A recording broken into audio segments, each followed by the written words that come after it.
Hey there, G3XE here, and I'm going to talk about a random specific point on the Chaos Space Marine or Heretic Astartes rules for 8th edition, and just a random thing. So, as I've said in a different video, I love 8th edition 40k. It's awesome, and just looking through the index and stuff for Chaos, I really love a lot of the rules. In fact, I'd say 99% of the rules. And even this doesn't really bother me that much. But, that all being said, the point of this video, who is going to take Infernal Gaze? Or what is the point of Infernal Gaze? Maybe I'm not seeing something and someone can hate me, someone can, correct me or show me what I'm missing. But Infernal Gaze is one of the 3 psychic powers that you can choose to have. This is my little Nurgle force. And this along with a spawn and and then soon a demon prince. And this guy I like to run as a sorcerer, so this is why I was kind of looking at it. And he's got one of his arms is kind of fallen off. It's probably rotted, but that's cool because he's got this weird little tentacle thing growing out, and that's all he needs for casting magic. It's just one little tentacle. But why would he ever want to cast Infernal Gaze? Infernal Gaze, it seems to be the same thing as Smite, only slightly different and maybe a little worse. So let me defend my point here. Smite is the psychic power that pretty much all psychers get. That is a casting value 5 and deals to the nearest enemy unit within 18 inches D3 mortal wounds. And if you get an 11 or 12 on your roll, it does D6 mortal wounds, which is pretty good. Now, Infernal Gaze, which you can choose to have, right? So this guy's going to automatically get Smite, and then he can choose 2 others. So I'm wondering, why would I ever choose Infernal Gaze for one of those 2 others? Infernal Gaze says, choose a unit within 18 inches, roll 3 dice, and if they are 4 or higher, it takes a mortal wound for each 4 or higher. So at first glance, I was like, oh, that seems good. But then I thought about it. I'm like, wait, isn't that just the same as Smite? Because don't you have, it's you could do 1, you could do 3. But then I thought about it more, and I just wrote down the I just did a quick little statistic thing because sometimes it's hard to imagine things and you gotta check them off. And I was like, wait, it seems actually a little bit worse. So there are 8 possible circumstances you can get on 3 dice with a 50-50 shot, right? So a 4 or higher is a check, and a 3 or less is an X, and you can go check, check, check, check, check, X, check, and on like that. So out of those 8, 3 of the 8, or a 37.5% chance to get 1 mortal wound.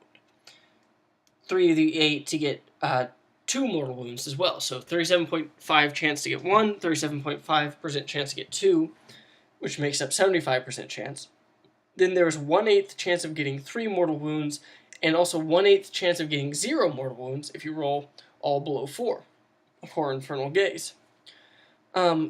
So that means that there's 75% chance of either getting 1 or 2 mortal wounds, and a 12.5% chance of getting 3, and a 12.5% chance of getting 0.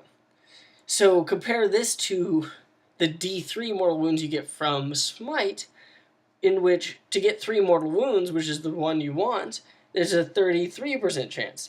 So while there's a slightly, higher percent chance, what is it? Between 33 and 37.5, it's 4.5. There's a 4.5 higher percent chance, 4.5% higher chance to get a 2 or a 1 than the D3 has. But even then you don't want that, right? And then getting a 3, to get a 3 on a D3 is a 33% chance, whereas getting the 3 on the Infernal Gaze is only a 12.5% chance. And then you add in the fact that you have a 12.5% chance to get 0 mortal wounds, which in Smite never happens. On a D3, you'll never get 0. Add in the fact that you can even do D6 with Smite. So why would anyone ever take Infernal Gaze? And then it kind of hit me that which some of you probably are already typing in the comments, maybe. Oh, it doesn't have to be the closest enemy. So therein lies the rub, I guess, is that if you want to, I guess, snipe a specific character with the spell, and they have a buffer unit between the caster and the target, then you can use Infernal Gaze. But even then, I mean, I guess that's okay. I don't know. You tell me in the comments. Do you think it's worth it to use up one of your slots, which you could be using for prescience or warp time? Warp time, which moves up a unit as if it was a movement phase in the psychic phase, essentially giving them a double move. So I can get them onto objectives, get them closer to assaulting, get them into cover. It can do a bajillion different things. And then, or prescience, which gives +1 to all hit rolls for that unit, right? So those are the kind of spells you get to choose from. Or you want Infernal Gaze, which is kind of like Smite, but a little bit worse than Smite, but you do get to target specific characters, which, think about, like, you only have, you're going to do maybe, like, the best case scenario, well, not best case scenario, but you do 2 mortal wounds on average, like, maybe 1 to 2 mortal wounds, and it's like, same casting value, both have casting value 5, Infernal Gaze and Smite. So on a 5, which is really easy, I mean, you're maybe get 1 or 2 mortal wounds on a character, which is just so meh. And then there's a chance that you don't get anything, which you have to already cast it, and then you have to hope that no one unbinds it, and you're risking getting your Psyker's face blown up by Perils of the Warp. So, I don't know.